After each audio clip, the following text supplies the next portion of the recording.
ঠিক আছে, এই যে দেখা যাচ্ছে। এখানে কিন্তু কয়েকটা ভাগই গাছটা সরে গেছে।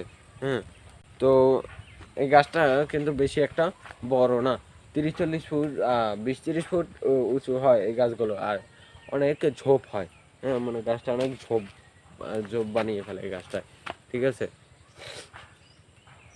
তো এই গাছগুলো আপনার বেশি একটা বড় হয় না, মানে এই গাছগুলো থেকে কিন্তু আমরা অনেক ধরনের উপকার পাই। যেরকমের বলতে গেলে আমরা এই গাছটার যে ফলটা, ওটাও কিন্তু আমরা খেতে পারি ফলটা, আর ফলটা খেতে কিন্তু প্রচুর পরিমাণে স্বাদ। হ্যাঁ, তো এই ফলটা খেতে পারি। তারপরে যে ডালটা, হ্যাঁ, ডালটা যে শুকিয়ে যখন শুকিয়ে যায় তখন কিন্তু ওটা আমরা করে আপনার শুকিয়ে তারপর ইসের কাজে ব্যবহার করতে পারি, জ্বালানির কাজেও ব্যবহার করতে পারি। তো আপনার এই যে পাতাগুলো, এগুলো যখন শুকিয়ে যায় এগুলো কিন্তু আমরা জ্বালানির কাজে ব্যবহার করতে পারি। ঠিক আছে, এই গাছটার প্রতিটা জিনিসই আমাদের কাজে লাগে, যেমন ডাল, পাতা, তারপর এই যে আপনার ফলটা, এটাও।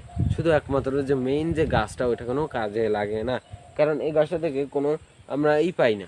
যেমন ফার্নিচার বানাতে পারি না, ঠিক আছে, বা কোনো খাট, সোফা, ড্রেসিং টেবিল এইসব জিনিস হয় না। কাঠটা বেশি সারি হয় না, কোনো কাজে ব্যবহার করতে পারি না। অন্যান্য গাছ যেরকমের আকাশমণি গাছ, মেহগনি গাছ, রেন্ডি গাছ, করই গাছ, চাম্বল গাছ, বিভিন্ন ধরনের আরও গাছ আছে, গর্জন গাছ, লোহা কাঠ গাছ। হ্যাঁ, এইসব গাছগুলো কিন্তু আপনার ফার্নিচারের জন্য প্রচুর পরিমাণে ভালো। ঠিক আছে, মানে অনেক ভালো। এগুলো দিয়ে কিন্তু ফার্নিচার হয় অনেক সুন্দর। আর যেটা এই সব গাছ থেকে হবে না, এগুলো কিন্তু একটা ফল গাছ। ঠিক আছে, এই ফল গাছ দিয়ে কোনোদিনও ফার্নিচার হয় না। আর এই ফল গাছ লাগিয়েও কিন্তু ব্যবসা করা যায়। যেরকমের কোনো একটা জায়গা কিনে রেখেছেন, সেখানে কোনো কাজ হচ্ছে না, সেখানে আপনি গাছ লাগিয়ে, কোনো একটা জায়গা আছে আপনার, ওখানে আপনি ফল গাছ, যেরকমের লিচু গাছ, আম গাছ, কাঁঠাল গাছ, লেবু গাছ, তারপরে সফেদা গাছ, পেয়ারা গাছ, আমড়া গাছ, এইসব বিভিন্ন ধরনের। তো বরিশাল কিন্তু আমড়ার জন্য বিখ্যাত, আমড়া গাছ যেটাকে বলে।